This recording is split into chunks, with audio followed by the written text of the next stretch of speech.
not just tactical, because we seem to spend a lot of time on things that are tactical. What are you doing on a day-to-day basis?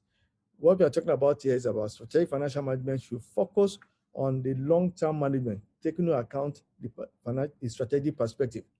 It must promote profitability, it must look at growth and the presence of the firm over the long term and tries to maximize shareholders' wealth. And in the case of a country, how does it maximize the income of the citizens of the country? Therefore, you are looking at things over the long term and not just on the short term. It's a continually evolving process. It must be adaptive and you must always be revising your strategies to achieve your goals. It must be multidimensional, it must be innovative. And you must also develop applicable strategies and supervise the action plans to be consistent with the stated objectives. Hear what I keep on saying? You must always have your stated objectives in mind. And like I said, if it's a country, you keep on asking yourself, whatever we are doing, the investment that we are making, is it going to diversify this economy?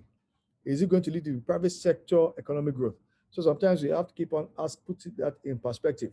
I was reading yesterday about the government now talking about floating a new airline in a country that is talking about private sector growth. You ask yourself, will government now go back to now floating a new airline? We've been there before. So you ask yourself, this decision that you're about to take in floating a new airline, is it consistent with private sector economic growth? You get it? Is it consistent in terms of sustainable development? And that area has to do with the issue of the refineries. We keep on going on and on about it. When you are doing your financial plan and you are devoting money now to repair refineries, you ask yourself, is that consistent with the idea of having the private sector economic growth? I would have thought the first thing you have done was to privatize the refinery or sell it and let the new owner go about fixing it. So those are the issues. So therefore, when we're utilizing economic and financial resources, we must focus on the outcomes and they must certainly be in line with the developed strategies. It certainly offers solutions by analyzing the problems in the economy. Strategic financial decisions will include things like capital investments, they will include staffing and other strategic decisions. There are several suggestions I've put here to make better strategic financial decisions. One is about data. Get accurate and timely financial data before taking decisions. And if you see the old talk about digital economy, it's all about accumulation of data. Today, nowadays, it's all about data. The value of a business or the value of whatever you're doing is dependent on the data you're able to bring together. If you now look at the most valuable companies nowadays, even on the global basis, your Facebook, etc., they are all companies that have used data in order to come up with solutions to solve people's problems. You must review the data underpinning your strategic pricing decisions. The more especially, you must find the optimal staffing level and manage your hiring intelligently. The earlier speaker also spoke about that. You can't talk about digitalization if you have people, you get it, that have no clue as to what you are talking about, or people that have not been trained to understand what you're doing. So therefore, when you are hiring, you must be very careful that you are bringing in people that have transferable skills, or people again that easily they can be trained and retrained into new areas. You must get clear, fresh perspectives before you make major capital investment. You do about investing today, you do the capital investment and now realize that, oh, wait a minute, what I'm doing is not in tune with what is required. I always tell people a major area where that has happened was in the wood industry. I was privileged to work on that industry. And I realized that what we did was we were building wood factories. We built Iwope paper factory. We built the one in Akwa Ibom. And I realized that the raw materials that require are trees. Nobody grew the trees. So we started planting trees. It took 10 years for the trees to mature, the basic raw material.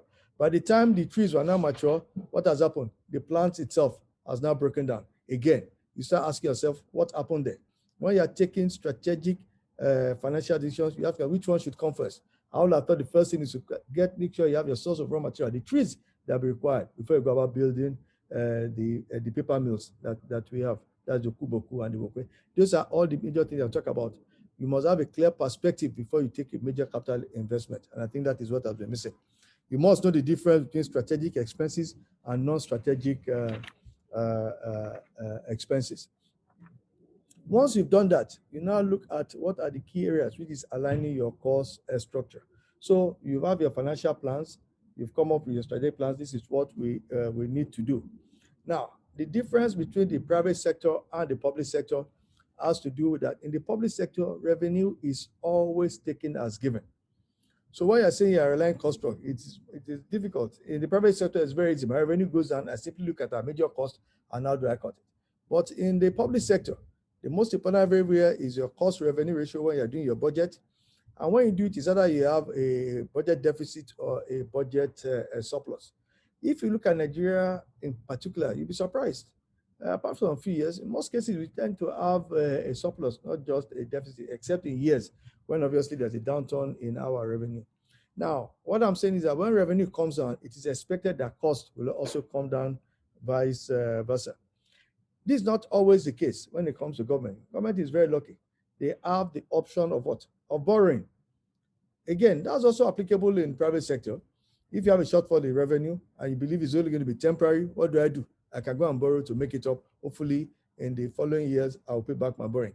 With government, that is always there. And if you see the argument going on now about government always borrowing, the question I'll always tell you is that from the government perspective, their costs are almost fixed. And I will show you a table later on that will give you a breakdown of government costs. The issue is that when their revenue comes down, you get the government has no choice